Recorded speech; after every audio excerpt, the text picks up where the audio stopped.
بسم اللہ الرحمن الرحیم۔ صحیح بخاری حدیث نمبر 8، ایمان کا بیان۔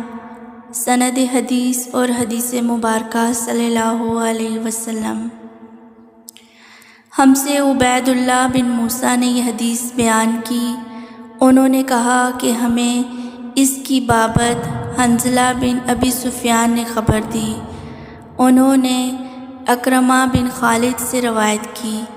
انہوں نے عبداللہ بن عمر رضی اللہ تعالیٰ عنہما سے روایت کی کہ رسول اللہ صلی اللہ علیہ وسلم نے فرمایا، اسلام کی بنیاد 5 چیزوں پر قائم کی گئی ہے۔ اول، گواہی دینا کہ اللہ کے سوا کوئی معبود نہیں اور بے شک محمد صلی اللہ علیہ وآلہ وسلم اللہ کے سچے رسول ہیں، اور نماز قائم کرنا اور زکوٰۃ ادا کرنا اور حج کرنا اور رمضان کے روزے رکھنا۔